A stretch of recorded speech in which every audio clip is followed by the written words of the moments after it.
Who was the last one, just out of your... Martin, Lively, Davis, and Gafford. Out. PJ got any restrictions or anything like that? Yes. Safe question. I think it's 25 to 30, so we'll see. What do you expect from Moses in his final game? Same game he had against Charlotte. How can you kind of duplicate that performance? Well, it starts with energy and effort.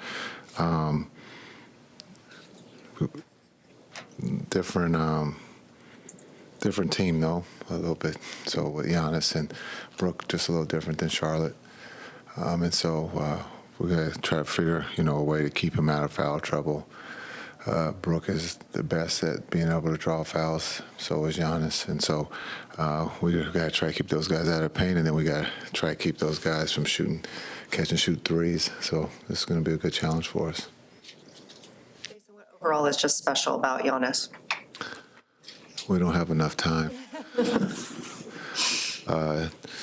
You talk about being a great father, great husband, understanding the business of basketball, wants to be great, works to be great, and so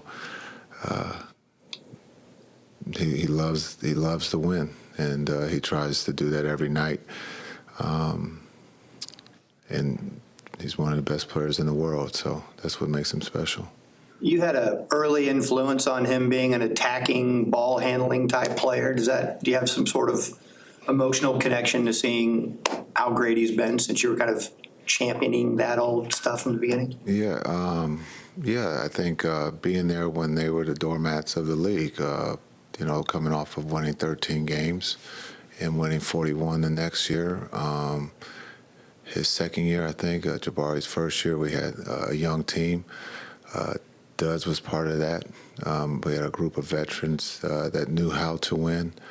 And so to change the culture there in Milwaukee with Giannis's help, but great stories of, giving him the ball as the point guard or point forward or point center, and not being ready and not being afraid to communicate that, and then coming back later in that season to, I think after All-Star break, to give him the ball, and he was ready, and he did all the heavy lifting. We got to watch a player grow into one of the best players in the world, and so to be watching it from afar, it's been great. We still are in contact. Still, and it's great to see him become a father and a great husband, and it's cool to see him around his kids. Was there any moment in particular where you saw the greatness, like any particular moment that stands out to you? Yeah, before we even got there, I think it's against Philly. I don't know if he gets his shot blocked. This is so long ago, but his hustle of being able to track down, and it's become a signature move of him being able to come back and block shots. But there's a sequence against Philly where it goes back and forth, and he's involved in every play, blocking shots, missing a shot, getting back to block another shot. And so when I saw that on tape,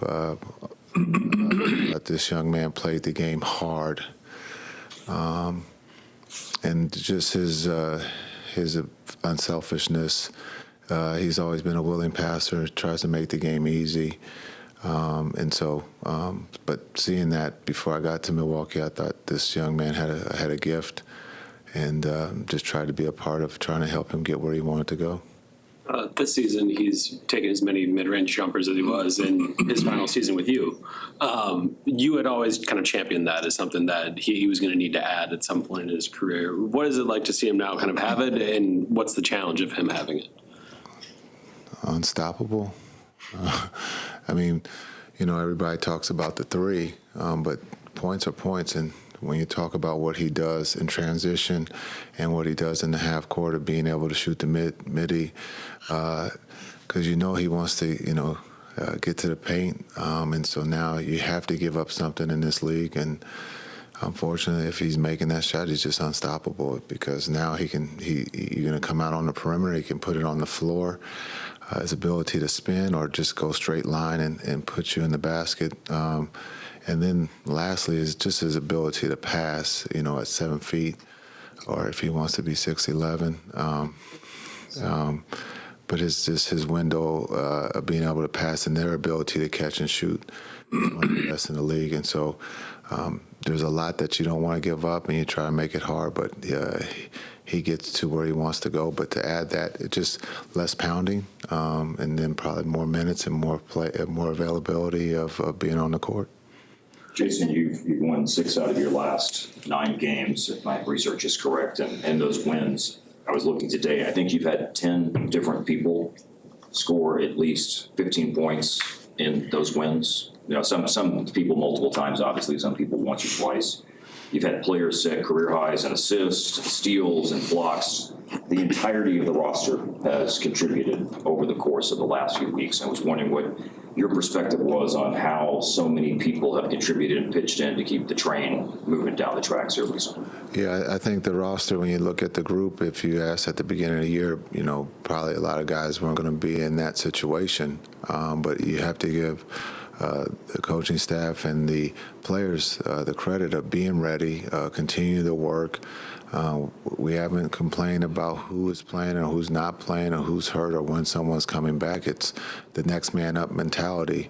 And the group in that locker room has really bought into that. And, understanding that this could be someone's special night, just like Moses' special night against Charlotte. And then, tonight's his last game, and hopefully he has shown to the league that he can play at the highest level. And, after the game, we're going to wish him the best because we can't bring him back. And so as you bring up, different guys have stepped up, but that's the culture here.